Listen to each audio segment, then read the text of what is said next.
Hello! This episode of Watch Out for Fireballs is brought to you by our patrons and one specific patron who is very special. Dr. Wen produced this episode on Until Dawn. Thank you, Dr. Wen.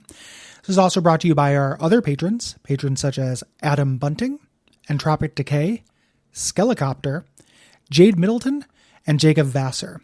Thank you for your support. If you would like to hear this full episode instead of just the preview, head on over to patreon.com/Duckfeed.tv and give us $5 a month. If you already are doing that, we appreciate you so much. Thanks. Bye.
My name is Gary Butterfield. My name is Cole Ross.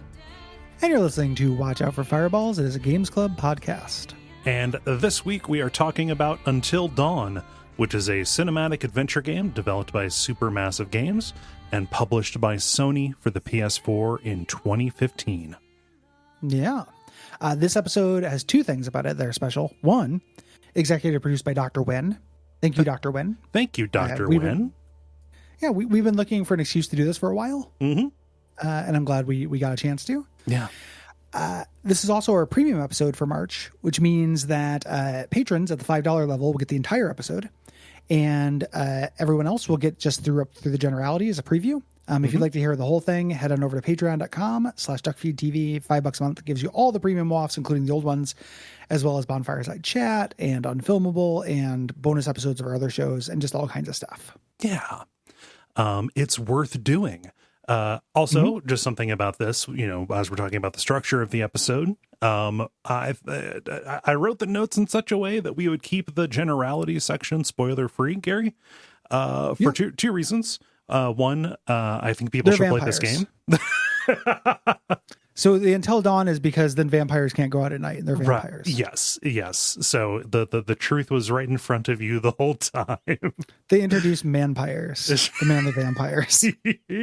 And then they're dreaded mampires, which are lady vampires. I'm just picturing every patch of body hair having a widow's peak on manpires. Yeah. The pubic hair widow's peak. I was trying to think of a good gender non-binary vampire, but manpire and mampire work really well. I'm sure there's just saying thempire. That sounds like a baseball thing. Or a horrible effigy. And anyway. Yeah. No, this is a good game.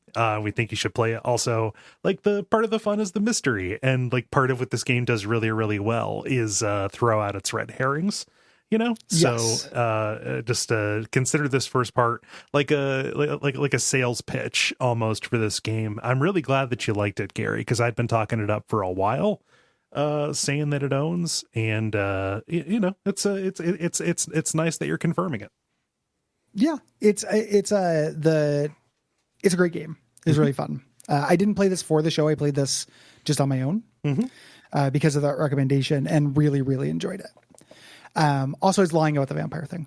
Yes, I'm just realizing now that there may be people listening to this, who do not understand that or didn't realize that because I haven't played it. I'm lying.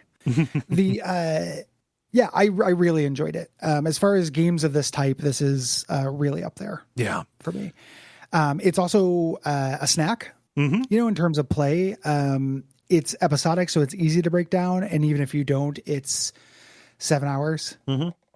8 hours, which seems really slight, but it is as like an interactive movie, and it earns that title more than a lot of things called that. Yes. The pacing is actually right on for the length. Yeah.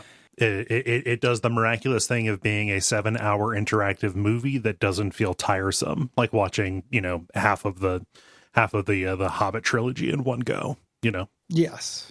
Yeah. For all you Hobbit heads out there. Also, this is super easy to get a hold of if you are if you have one of the 4 PlayStation 5s that have ever been made. And we have 2 of them. So 2 of you out there, you may be able to play it on the PS Plus collection on PS5. Lots of cool games there, including this. Mm-hmm. Yeah. So check it out. The basic premise, if you need enticement, is that this follows some unfortunate events that befall a group of 8 teens who, we're going to get into it, but are the most unlikable characters in fiction, I think, as a crew. Yep. I've never hated a group of characters in a video game more than this. And if that sounds like a way to, that will put you off, like I don't want to spend some time with some jerks. There's gonna be motorcycles. Like there's some bad stuff that can happen to these jerks. Yeah, like, that's part of the draw. Like, when was the last time that you liked a character in a slasher movie? Like, yeah. It's not really the genre for it. But they return to a lodge on Blackwood Mountain. 2 of their friends had gone missing a year prior, and that is your basic premise. Yeah. So the game kind of switches you between these different teens, and the story progresses in a cinematic fashion, kind of imitating a slasher film. So very early on, the teens pair off and go their separate ways, and it jumps between them as the play itself jumps between kind of 2 different modes, exploration and cutscenes. Yes. Yeah. Exploration is when you're just kind of walking around looking for clues in the environment. This is very light. This is a narrative walking sim, kind of thing. Getting clues fills in this database related to these different mysteries, similar to like Professor Layton. Yeah. There are 3 different mysteries, and you can kind of keep track of what is going on this way. Yeah. You also find totems that are just scattered about, just these indigenous artifacts that will, when you pick them up and turn them over in that awesome early 2000s, my character is looking at something animation where they start picking up, holding it away from you, and you have to turn the right stick to have them slowly turn it toward you. Yes. When you look into it, you get a premonition of things to come. This is hints. And they fall into different categories like death, danger, fortune, kind of warning you like, okay, so I just saw that person catch on fire. Maybe I should be real careful with fire around them. Yeah. Yeah. These don't 100% work for me as a gameplay mechanic. A lot of times they're hard to make out to the point to where they don't feel like effective hints. Yeah. And they're very contrary to how I'm playing the game in a general sense, but we'll talk about that more. Yes. Yeah. It's a fine idea. I was very surprised that they kept them with the spiritual successors to this, because it was the one thing after this I was like, oh, that didn't work. I'm kind of surprised they didn't jettison it. Yeah. Cutscenes are where you're going to be spending a lot of time. Normally that would be a mark against a game like this. Even with interactivity, we've had bad things to say about Indigo Prophecy. That was one of our early kind of slam sessions, right? Yes. You just did an episode where we dunked on it from beginning to end. It's wretched. Yeah, it's a horrible video game. I'm surprised we didn't bring up that comparison sooner. Like when we talk about this as an interactive movie, this is a David Cage movie if it's good, or a David Cage game as if it were good. Yes, yeah. And there's some good magic here, and I think that like a lot of the if it's good just kind of has to do with the story itself. This isn't making like big swings. This goes weird places, but it's not the Mayans. The Mayans and the Mayan spirits and internet are fighting each other. And it's not doing like Detroit Become Human, where it's trying to make a civil rights comparison. This is ultimately pretty simple stuff. And they do pretty simple stuff with the interactivity that just kind of plays into the horror intenseness. Like all of this feels more directed to a purpose. Yeah. And here's a thing that is hard to articulate, and I'm hoping that you can help me with it. Okay. I think the QTEs in this are kind of better than average. And I was trying to pinpoint why I think they are better. Part of it is, and this is a weird thing, but they're a little bit more demanding. Okay. Like you have less time than you ordinarily would. I like how the QTE icons pop up in a place to draw your attention to the danger. Yes. So that ends up making it feel a little bit more active. Like I'm not just, compare with Indigo Prophecy, which lays them out like a Simon board. Yeah. And you're just playing Simon. Mm-hmm. Here, as your eyes are, flitting across the screen, you're jumping over a log and your eyes are drawn by the button prompt to the thing. So you immediately kind of have the context. Yeah. And then you know what to do. It ends up feeling more active than it actually is. Yeah, I agree with you on this. So this isn't an innovation of this game. This is actually something that David Cage did in Heavy Rain. The idea that, all right, so a guy is getting ready to stab your character. Instead of having the prompt just be over the screen itself, you would see the triangle button put over the knife, because that's the focal point of the scene. So that's on loan from that here. I think that like what makes this especially engaging, and it's been a while since I played Heavy Rain, just because I played it when it came out and it was the hot shit. You fool. You haven't done your yearly Heavy Rain? It's monsoon season here at Cole Ross's house. I know for Heavy Rain. I already know the twist, so it kind of takes a little bit of the joy out of it. Snow would be Heavy Rain, yes. So like what's neat about this is, as you learn to read the QTEs, you start knowing like roughly where they're going to pop up. And it's not just that the buttons draw focus, it's that like if you are actively watching the scene, really engaged in this, you're almost watching it to see where the character interactions are going to run into something, and you can kind of anticipate where they're going to be and like when it's going to pop up. So all you have to do is just like see which button is you're being asked to press, and then hit that, as opposed to like searching for it. So it really does draw you forward into the scene in a way that a lot of QTEs, back to like even like God of War, kind of don't, just by having them be prompts in the lower third, right? Yeah. I really like how it does them. It makes them, they're also more judiciously kind of deployed in the game, because they end up doing other things as well to kind of break that up. So there are shooting segments as well, where you just have to put a cursor in the correct spot. You'll have a limited amount of time to shoot something. You have to move the cursor from a random place and activate the button. And, that's fine. It's interactive-ish. So in addition to the shooting thing, they also do these sections where you have to hold still using the DualShock motion sensor. And if you move even a little bit, like you fail these bits. These are hard. I think this ludicrously emulates like staying still and holding your breath really well. And I like that they're hard, and I actually like that they're easy to fail. Yes. I'm a real sicko mode about this game. We'll talk about kind of different approaches to it at some point. It's way better than the Man of Medan tap button to make your heart beat mechanic, those are also fine, but they're so funny. Like, oh shit, I didn't, I guess it is your heart skipping a beat because I didn't press X at the right time. But they just fall over and die. Geez, I forgot to breathe. It's like the Illithid curse. The one that makes it that it just eliminates all of your autonomic breathing. Yep. Yeah. This is definitely one of the best uses of motion controls in games, and I like that it's subtle. It is very subtle, and they're doing stuff like, okay, it's don't breathe, and it's not just devoid of it's not just devoid of context. Like, they will have characters they'll have the threats get right up next to your character, or to look like they're about to find you. Because usually this is the game's stealth, right? And you'll fail these, and any of these kind of more demanding ones where there's time, where they're timed, failing them is not instant death. It can be. There are scenes where it is really high stakes, and failing it will end you.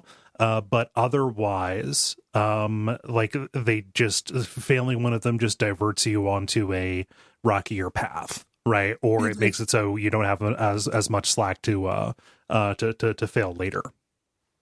It's fail forward. Yeah, in design in a general sense. And we say instant death, we don't mean instant death for failure of the story. Yes. The story doesn't end, and we'll talk about that. About this. You also end up having these bits where you have to choose dialogue.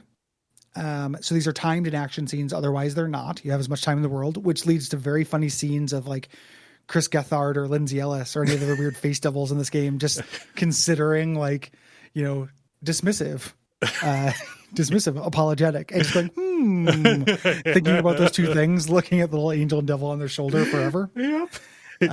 Putting down the controller during one of these is very funny. You're making choices by moving the right stick toward them, and it is very funny because the characters will look at the motion graphics, lining them there. Yeah, you can also say nothing, which is not an innovation that they did that on The Walking Dead, but a lot of times that is the correct choice. Yeah, and again, correct is incredibly subjective here, which we'll talk about. Right. Just correct being like, this will be a way to keep everybody alive, but you might not want to do that. Yeah. Or just make things easier or make things different. Yes. Later. These are all tied into these like story divergences that happens when you make these choices or succeed or fail in these events. And there's a system here. It's called the butterfly effect. System. It's played up real big in the beginning. It really is. I forgot about the opening credits to this, which I find a little cringy, personally. Yeah. That song, and then just the stock foot. It looks a little Nine Inch Nails video. Yeah. To me, screaming mad George. What if a spider? It's a little screaming mad. What if a spider crawled out of a hole in a doll's head? Kind of stuff. Yes. Yeah. So it's just borrowing, saying like, isn't this spooky, and then making it real big. While a metal version of a folk song plays, which is another thing that carried over into into the Dark Pictures anthology. They love that shit for some reason. Yeah, it's real. The soundtrack to Supernatural is my understanding. The Supernatural TV show does a lot of that kind of thing. Oh man. So this is called the butterfly effect system, based on the beloved Ashton Kutcher movie, which all of us have seen. Yeah, and that was inspired by Heavy Rain, explicitly. Like, this game kind of wears its influences gameplay wise on its sleeve. But yeah, what happens is when you get to points in the story where things can diverge, it will check all of your past actions. It's keeping track of God knows how many variables to see how the story should proceed. Oh, yeah. There's a butterfly effect section on the wiki. I was refreshing my memory about this because I played it recently. 22. Oh, that's lower than I thought. Yeah. Okay. There's 22 of them, and you can read about their effects on the wiki. The wiki here for Fandom Wiki is actually surprisingly robust. Nice. Yeah, I can see that. But yeah, this will, check things that are, like, for example, like, hey, do you have an item in possession? Did you give this to somebody or did you keep it for yourself? Do you have, did you pick up this clue and do you have this piece of information to kind of share, to expose some of the story as the characters work through it? It can be everything from something as small as that up to like, hey, is this character alive? And are they there to help somebody else out of a life or death situation? Yeah. And these are specifically the butterfly effect things. There are other little miniature, like aesthetic choices, things like that. Another system in this game that I think is a little bit underdeveloped. Yeah. Even though I like this game a whole lot. Like, it sounds like I'm complaining about it. This game's great. Characters have starting traits, and they have relationship meters to each other.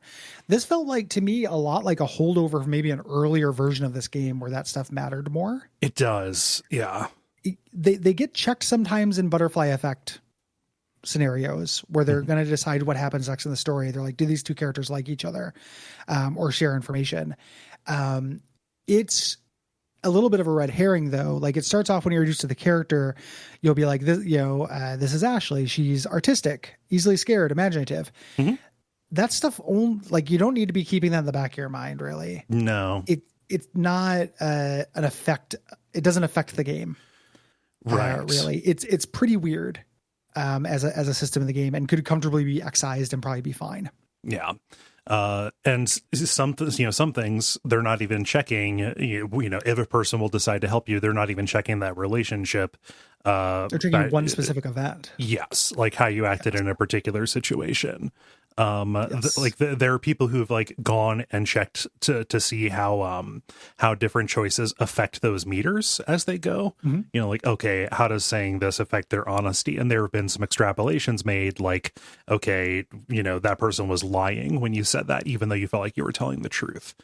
Stuff like that. People have gone in and examined it, but I agree with you. This is something that is pretty extraneous to the actual experience of play and making decisions, and doesn't tie into the other mechanics enough to make it worth kind of keeping track of.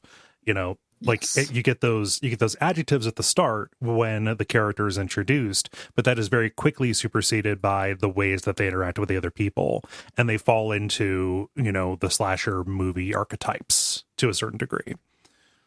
Yeah, except without anybody to like. Right. Like there's just not a point of view character who's tolerable, really. They're kind of. So it is a slasher, as we mentioned. Genre of horror movies came up in the 80s, like your Jasons and such. And so everyone can die except for a couple of people who can't die until the end because they're needed for things. But a surprising number of people can die and the story fails forward. Right. There's no game over. Yes. Like character will die, and sometimes you'll make an action and it seems like a character should be dead, but you'll pick up with them later because they somehow improbably survived. Again, mimicking the kind of like cliffhanger scene endings of a slasher. This is very faithful to the form. And there are different ways to kind of look at this game that this invokes.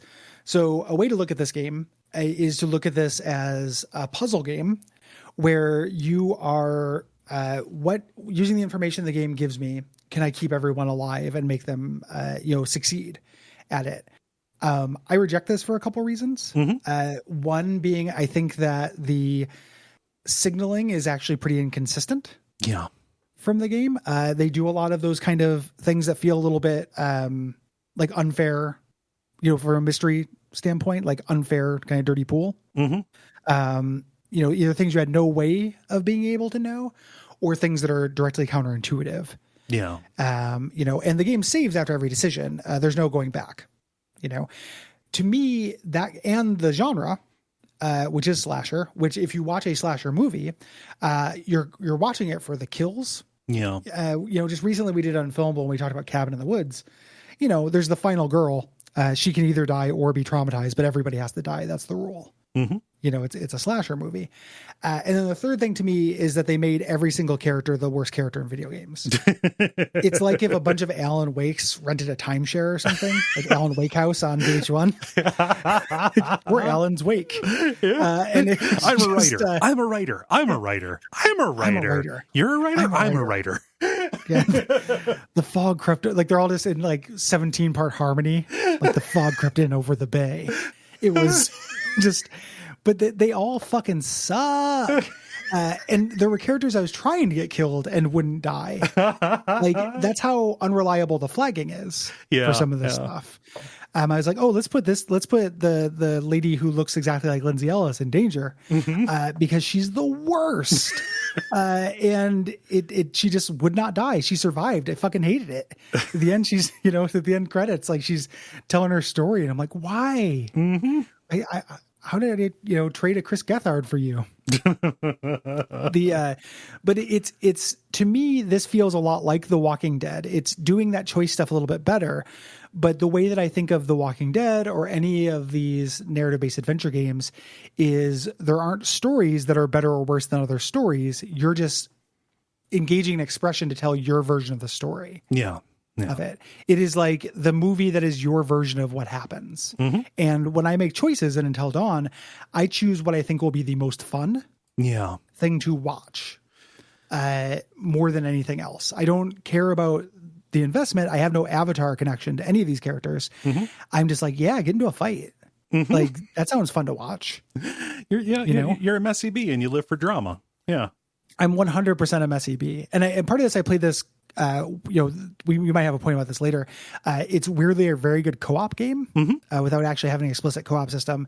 Playing this on the couch and just consulting, like watching a movie and then just being like, what should we do? Is an absolute blast. It is a top tier co-op game. Yeah, that sounds like, I mean, that sounds like fun. And also they incorporated that into the Dark Pictures anthology where, characters can trade off. It's neat. Super neat. Yeah. And I have this point later, but it's worth bringing up, now because it's just natural. Like you're playing when you're playing this, you're playing it as the director, right? What you laid out. I'm also doing that, but somebody like Will, writer for the AV Club, maybe does something on Duckfeed. I'm not sure. Gary's friend, yes. He's more of the optimizer. There's also somebody who would play this doing like a role play. Right? Like, okay, yes. I'm going to, every choice, depending on who I am playing as, I'm going to do the most them thing possible right here. So the fact that there is that wiggle room and ambiguity about what you as the player are actually like, what you are acting as, I think it speaks really to the game's credit to a large degree. I think that works really well, that it affords you, those different interpretations, and all of them, kind of work and can be satisfying. I played it this time to try and keep everybody alive. And I even did a few lookups because I played this a while ago. I've already seen my version of the story where all but 2 characters died. But and I did run into, it's like, oh yeah, that's kind of BS. What you would have to do to keep everybody alive. I don't know how somebody would naturally do that, but also it's kind of hard to hold it against the game for that, because that I don't think is the most fun way. And I don't think there's anything about the game that is communicating to you that is the best thing to do. The fact that there are achievements for like all of the different places in between and new content for all the places in between. There's a 4th type who's literally just going to try to kill everyone. Yeah. In this game, like I was trying to see the most fun thing, but if somebody seemed like they were all right, like you may live. Yeah. It was like that horrible little kid from old Star Trek, Ron Howard. Yep. Clint Howard from the Star Trek. I was like, you may live. You can just play this as a sadist, like a Tecmo's Deception, but an interactive movie. And the game gives you achievements and new content for all of those different scenarios, which to me also communicates the end goal that the developers had in mind for this was open-ended. Yeah. Like do as thou will. Have fun. It's your story. Like it's your video game. Yeah. And that complete lack of game overs is a huge part of that. And I think, a huge part of what makes this more successful, specifically than Fahrenheit, Indigo Prophecy, because that has game overs all over the place. There are points where it can diverge, but it's mostly cosmetic to a large degree. Even Heavy Rain, and there are points where main characters can die in Heavy Rain and the story will continue. There are still game overs in that. So the fact that this accounts for everything and still has you fail forward, and if somebody dies, it just moves forward, and it feels like it rewrites the story in real time to account for that, is a huge part of this game's magic. Yes. And like The Walking Dead, I want to pump the brakes just a tiny bit and say that it's not like perfect. No. Like when you can have a story where anyone can die, that story necessarily has an anonymity to it at certain parts in terms of dialogue and who's around to do what, because anybody could fill in that role. There's an element of illusion to this. Yeah. The same way that, when The Walking Dead came out, it was a beautiful illusion and we all believed it. Its strength, The Walking Dead strength was getting us to believe that illusion. This does that also very well, as well as anything since. Yeah. The first time I played Walking Dead. Yeah. Which is also a great game. It just, it's aged a little weird, but it's a great game. Yeah. It's good to look at. The game has really nice aesthetics to it. The lighting is really good. The design is spooky. There's a lot of suggestive shadows. Yeah. In this game, which is real good. A lot of things that are definitely hallways in the woods, but look like natural. Anything can come out of anywhere, or you could feel lost. Yeah. Something like that I love about this, the lighting is excellent. That's one of the big things that they got by moving this from the PS3 to the PS4 was volumetric lighting. And the fact that this has static camera angles means that they could really sculpt those shadows in a way that had they had control over. But something that I like about this, you spend a good amount of time in the lodge, this gigantic cabin that's on the mountain. These are all rich teens. This is their vacation, right? The power in the lodge is out for most of the time. If you asked me to draw a layout of this fucking place, I couldn't do it. Oh, it's labyrinthine. Like it makes me credulous or incredulous. Like it is too big. Yeah, but like I love like this place that should be the bastion of safety is itself a labyrinth, and like a death maze. Yeah, with a ridiculous death maze basement. Yep. Yeah. The basement of this place is nuts. Yeah. Music also good. And this, I didn't notice it as much, but that is an accolade in and of itself. Yeah. Appropriately spooky. Yeah. The one thing that does fall down a little bit is the 3D models and the character animation, specifically the facial animation. This is something that shows its age the most, especially in like a, I don't know, let's say post Horizon Zero Dawn kind of world, right? This is something that just kind of continues to get better. And even stuff that is good now will probably look as aged as this, but you're looking at it, and if you're at all bothered by Uncanny Valley stuff, if that takes you out of scenes, that probably will make this rough for you. I happen to not be entirely bothered by it. I think that this is fine, and at its worst, it just makes me laugh. So yeah. It's Real Doll Winter Slay Fest 2015. Yeah. You get to watch real dolls of several famous actors die. Yeah. So, that's your thing. The way that I'm stealing this point from Will, because I was arguing against a point that he made earlier. Each one of the games gets one famous in the later Dark Pictures ones. This game gets 3 famous. It does. There. Rami Malek. This is before he became huge. Yep. So of Mr. Robot and Bohemian Rhapsody and such. And he's great. In this, it's surprising. This is the first time I've seen him in something where I've been like, oh, this guy is great. Oh, yeah. This is real fun. This is a real fun performance. Oh, yeah. Hayden Panettiere, whom I do not know from anything, but saw, she gets top billing. Yeah. And I looked online and stuff. But she was in Nashville. She's been in a ton of like teen movie kind of deals. Notable now because she's a big activist for Ukraine. So applause to her. Like she was even involved like back in like the 2014, 2015 stuff and protests and stuff over there. Because I think that's where her family was from. But just to bring in some modern stuff. But yeah, it must be nice for her. Let's talk about Peter Stormare. Yeah. No. But yeah, Hayden Panettiere is probably the biggest like fresh name in this, and she hasn't been in an awful lot since then. Peter Stormare, also aka Carl Hungus. Yep, Carl Hungus, aka Gorb. From Tim and Eric, who introduces you to your Cinco boy. I love Peter Stormare. Yep.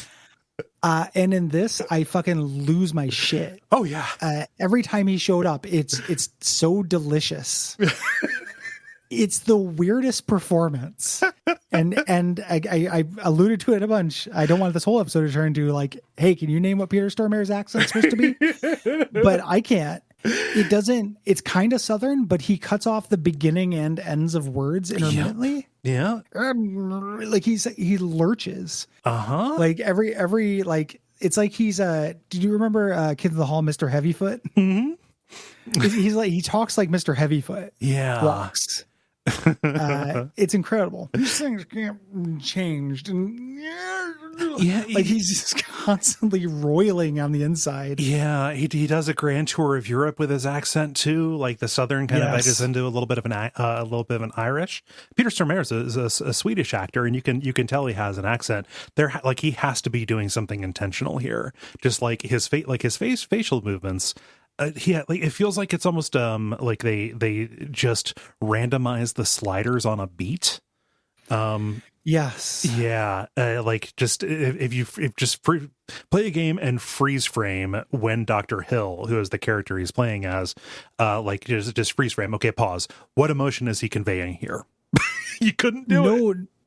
And what I think he's doing, which is something that I love, which is when a real actor kind of slums it. Oh yeah. And instead of deciding to walk, like phone it in, they're like, I can do anything I want. Yep. Like Jeremy Irons in the Dungeons and Dragons movie. Like just, I'm going to not just chew the scenery, but I'm going to give, or Tom Hardy in Venom. Like Tom Hardy is so fun to watch in those movies because it's not because it's like a good performance. Like, oh man, he brought Eddie Brock to life. I love it. It's because it's so fucking weird. It is impossible to name what he's going for in any individual frame, just like you said in those as well. It's got that energy and it's unmissable. Yeah. Like it is so fun to watch. Yeah, it is. It is the more energetic of Nicolas Cage's performance as opposed to like his sleepier ones, right? Yeah. It is wonderful here. Put him in Smash. Oh please, Dr. Hill for Smash, please. Dr. Hill joins the battle. Dr. Hill diagnosis. Dr. Hill says it's terminal. Just throwing jars of snakes at people.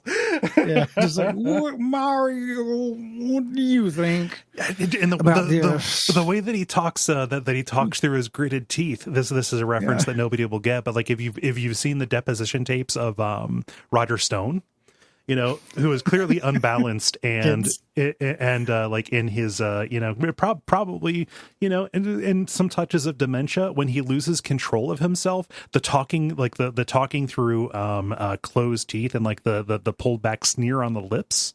It has that same kind of animal energy to it. Very similar. Yeah. Icarus, you will fall before my hill punch. Just absolutely incredible stuff. I love him. So I adore him. His sections, Peter Stormare as Dr. Hill shows up in these chapter intermissions as a therapist, the world's worst therapist. Yeah, up there in the running. There's reason. Yes, yeah, behind it. He's actually not the worst therapist, right? But we'll get into it. Yeah, he is not. Let's say in the end, probably not as bad as the therapist from Silent Hill Shattered Memories, which this is very similar to. He shows up and you're making choices in this. He's kind of breaking the fourth wall. Seems like he's addressing the player, talking, asking them like, "Hey, what do you fear? How do you feel about the characters in the game? Things like that." Right. And like Shattered Memories, these can have some minor effects on the main game itself. Although I think that this is just here to kind of put you off balance. Yeah, this is absolutely the smallest spoiler in the world. But to give people who are going to play this an idea, it's like, what are you scared of? X, Y, or Z? And then depending on that, whichever one you choose will appear in a scene later. Yeah, that's what we're talking about, and it's incredibly minor. Yeah. I was just thinking, like, instead of putting Dr. Hill in Smash, let's do a therapist Smash with Dr. Hill, the therapist from Silent Memories, and Dr. Fontaine from LA Noire. And then let's just get like all of the shitty video game therapists. Like, because they're all like the best characters in those games. Like they're so ridiculous. In general, like I agree with this. This is a point that you've got in the notes, but I agree with this. The actual mystery and story and scenario in the game is successful on a writing level. It's playing with horror tropes. It's dodging your expectations. Lots of fun red herrings and stuff. Yeah. The dialogue is less successful. Yeah. This contributes to how hateable these teens are. My first instinct was what you have in the notes, that it's adults trying to write the way that teens speak. I have no idea how teens speak. And I have no idea. I didn't really put together when this is supposed to take place. Yeah. So maybe this is more accurate to teen lingo at the time. It doesn't feel like real teens, but then I realized I don't know what a real teen would feel like. It's supposed to be concurrent. The tragedy takes place in February of 2014, and then they're back in the February of 2015. Okay. Yeah. All I know is how teens would be in 1996. So I don't know. Yeah. I'm past the sell-by date on what teens are like. Yeah, but there's a lot of like, oh, hashtag go to hell, stuff like that. Yeah. Just fuck your selfie. Yeah, precisely. Fuck your selfie. Kind of that kind of energy. Not good. But that again leans into just some of these judgment needs to come for some of these folks. They gonna have to die. Yes. Yeah. So this game went through a lot of changes. Began development in 2010, led by creative director Will Biles. I've not looked at the interview with him. I learned a lot about the PS3 version of this. Yeah. In my research. There's video. But what it's weird. You got in the notes that Will Biles talks a big game. Tell me about Will Biles and his big fucking motor mouth. No, just would you like to shut with a fist? I never said that. That's not in the notes. Don't put it in the paper. I'm mad. No, just like a lot of his quotes are like, we're trying to go back to the roots of horror, kind of talking a little bit like that. It's a little bit grandiose, I would say, for the product that we have, a product that doesn't evince some of those pretensions, I would say. Yeah. But it is really good, but not because of that. Yes. A modest product in the best possible way. Mm-hmm. Yeah. But the studio, Supermassive, they primarily in the early days were a kind of a backbench studio for Sony. They've been working on Little Big Planet DLC for a bit. I think they did the PSP version of Little Big Planet. They had like a party game that they did, kind of minor stuff. And this was them being called up to the big times, kind of after the first version of the game failed. Yeah, even though the first version of the game looks interesting to me. Yes. You can find footage of this. It started life as a PS Move game for the PS3, which would ensure no one ever played it. Yes. Right? Like more people have seen a UFO than have touched a PlayStation Move. But this was played from the first person perspective. Way more like campy slasher movie about them all going to go snowboard.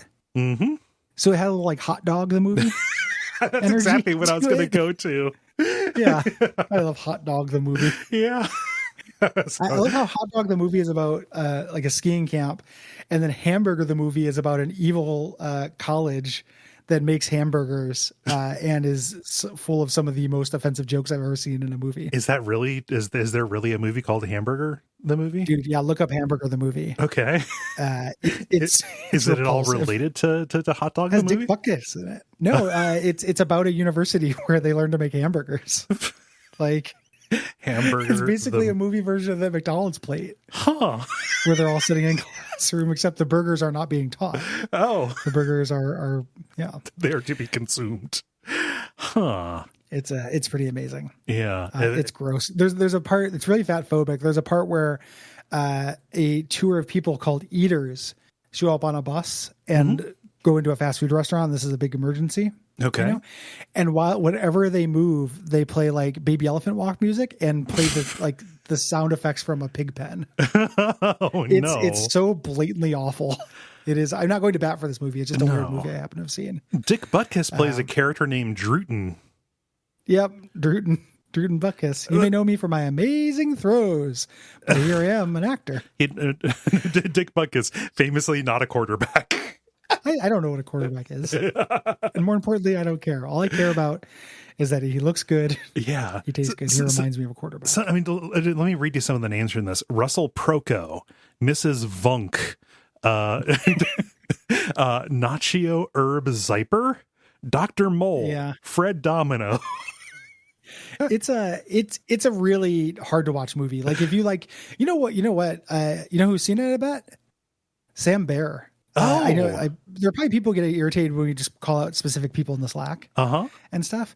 I would bet like probably $20 that Sam Bear knows this movie. Let us know, Sam. Yeah. But anywho, originally it was going to be this like freewheeling snowboard camp kind of thing with those like a little goofier. But the cool thing that I noticed in watching the video of the footage of the PS3 version was it reminded me of the cool things in VR. Like it was a lot of hands-on interacting with objects and stuff, and a lot more puzzles that worked that way. Yeah. Because this game is very puzzle light. Yeah. It looks real interesting, which makes the times when they did do VR and it didn't necessarily work a little bit of a bummer. Tell me about those. That's skipping ahead a little bit in the notes, I'm sure, but I don't know those. I haven't played them. So the one that I played more of is Until Dawn Rush of Blood. which takes this cinematic adventure game and turns it into, it's set in this universe, but it is a rail shooter. And like as Dark Side Chronicles, kinda, yeah. And as a rail shooter, it's actually really good. As an Until Dawn game, maybe not so much. You're on like a roller coaster, like going down like mine carts and stuff like that, shooting the various threats from the game as it goes. And it's in VR, so stuff pops up on you. There's some like puzzle battles against large enemy kind of deals. It's neat, but not for any of the reasons that I like Until Dawn. Yeah. Then the second one that they did is called The Inpatient, which sounds very similar to what you to what you're laying out, to what we've seen from the prototype version of this. It's just not very eventful. It's a distant distant prequel. Yeah. So it's limited in what it could really do as far as moving the plot forward. Contained by the future. Yeah, I was curious about The Impatient, and then moved on to Dark Pictures stuff. For playing with my lady, and it's fine, man of Medan. It's fine. Yeah, no, I'll take one of those games every year. Like, it's perfectly fine. It's a snack. They get one famous. That one they got Iceman from the X-Men, so you can see how far they've fallen from Peter Stormare and Rami Malek. Oh man, yeah. It's what is it? The second one has what's his name from Midsummer? Gosh. The little bratty kid. Yeah. The guy who pisses on the tree. The vapester. The fool. Yeah. And the third one, House of Ashes, has Ashley Tisdale. Oh. So like they're just slowly just circling the drain. Man, the Peter Stormare to Ashley Tisdale pipeline is fucking crowded and sad. She's fine. I can't think of Ashley Tisdale without thinking about review, right? Ashley Tisdale Ashley thanks you for your generous donation. Yeah. Why are you holding a condom? Oh man. The way that ends, where he goes and sleeps with the local author who's just recently widowed. She asks him to grab the urn with her husband's ashes. Yeah, it's so sad. That show is great. So people thought this was canceled because it went away. From the third version, and in fact, they were actually working on it because nobody wanted a PlayStation Move game. Right. They hired Larry Fessenden and Graham Resnick to write the script. Fessenden has made several movies and shorts about the main threats of the movie, the game. So he's kind of got an obsession with the monster in this game.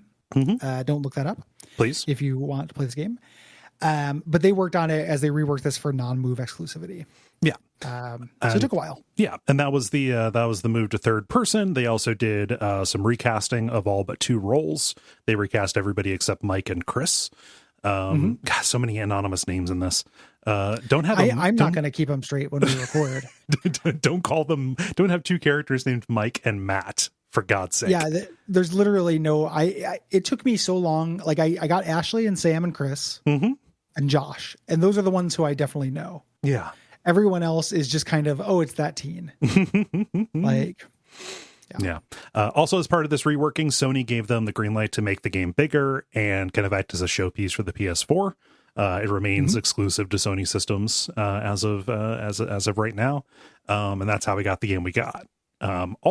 Something that I think helped was, the initial script was 10,000 pages, but it was shortened considerably once they realized that they could have actors act. Once they had mocap and stuff like that, so they offloaded some of the exposition and stuff onto just actually having like better composed scenes. Medium. We mentioned a couple times. So in 2019, Supermassive started working on this thing called the Dark Pictures Anthology. This is smaller Until Dawns where they get one famous each. They're shorter. They have less quality than the games, but they're also, again, they're fine. It's one of those things where if you want this kind of thing, this is where you get it. Yes. And they're entertaining. Like, they suffer by comparison. I was scared to start them because everyone had told me that they were like awful, but it was just internet comparison hyperbole. Like, yeah, why ever take a 7 or an 8 when there's a 10 available? Well, sometimes you've eaten the 10, and you're still hungry. I played and enjoyed the first one, and me and my girlfriend have plans to play through the other ones. Yeah. Because it's incredibly fun to do those co-op as well. Yeah. They're trending in the right direction too. I think that each of them that have come out, like the first one was still fine. Each of them that have come out has been better in some way. So they're taking player feedback into account, which is nice. And they just greenlit a bunch more of them too.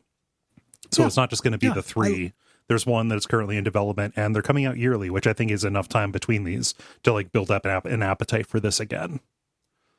It's a great little hybrid of an episodic kind of structure, and they are exactly the right type of game to have one of them a year. Like they're snacks. Yeah. Good spooky snacks. So that's going to be it for our generalities. We're going to come back for patrons. If you're hearing this, it is because you're on the public feed. We thank you for listening. If you'd like to hear the whole episode and the rest of our episodes and a bunch of bonus shows, it is $5 a month at patreon.com/Duckfeed.tv. Yeah, get access to the premium episodes of this show, all of them, all the premium episodes, which is a lot right now. You also get access to Bonfireside Chat, which is rolling up. If you have been curious about Elden Ring, that season is starting here in earnest real soon. Also, Unfilmable and extra episodes of not Adaptation Decay, of Abject Suffering. Yeah. At $10, you get extra episodes of Adaptation Decay, by which we mean any episodes of Adaptation Decay. And that show is real good. It's at that kind of premium price point, but it's a really good show. It's monthly, but it's real fun. Yeah. And if you, even if you back for just 1 month and then bump back down, you will still have had access to 60 of them. So download those bad boys. It's a busy month. Listen to them. Yeah. Listen to 2 a day for what we like to call fuck month. It's horrible. It's called boo juice, and you're going to drink it. It's not good. But it won't bother us if you do that. Is the point? Yes. It's designed so you can dip in, get what you want, and then dip back out. Obviously, if you decide to stick around, we appreciate that. The support is life changing and is very important to us. This is our jobs. Yeah.